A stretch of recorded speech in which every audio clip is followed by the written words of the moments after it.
So what is accessibility?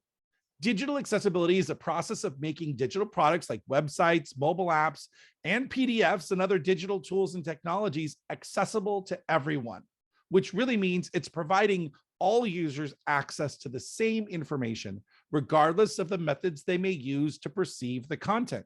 So who is accessibility for, right? The truth is accessibility is for everyone. We think of curb cuts as you're going down the sidewalk and you want to get to that intersection. Curb cuts used to not be there. There used to not be a slope where you would move down. And those yellow rubber mats that you see, those weren't always there either. And so curb cuts benefit everyone. If you're carrying a package or moving a stroller or, something on wheels, they definitely benefit everyone. But when it comes to accessibility, the first group of people that we think of is blind people. So we always think, well, accessibility is for those blind people. And there's not very many blind people in the world. Well, the truth is there are quite a few, and we're going to look at some of those statistics, but the bigger group are people with low vision. And people with low vision make up the lion's share of people who might be digesting your document. And maybe they don't use a screen reader, which is a program that voices the text inside a document.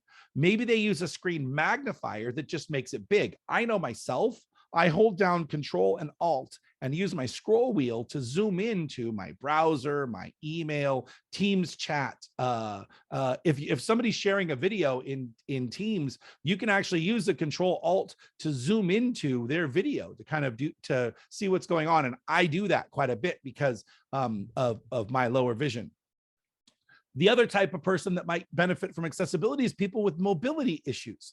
Now, this person here is sitting in a chair. He doesn't have the use of his hands or feet, and he has this device on his head.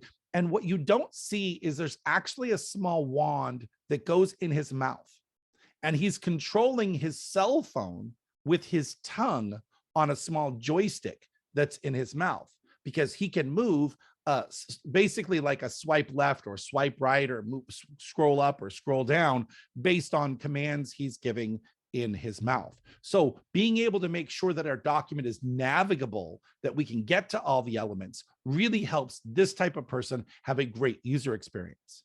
Now, myself, I am in full disclosure, I have ADHD, and you'll hear me talk very rapidly and sometimes go off on a tangent. And cognitive impairment might be a way you might describe some of that.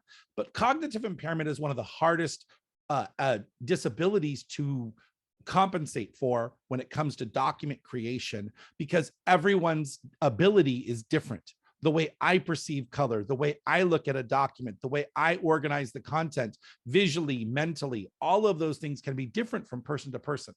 So how do we come up with a game plan for making it easy? Now, for me, I like to have all my headings a very logical and similar color, because it lets me know, it triggers my brain, that's a heading, that's a heading, that's a heading.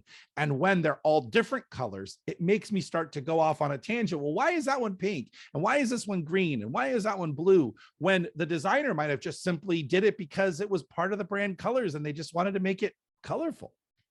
So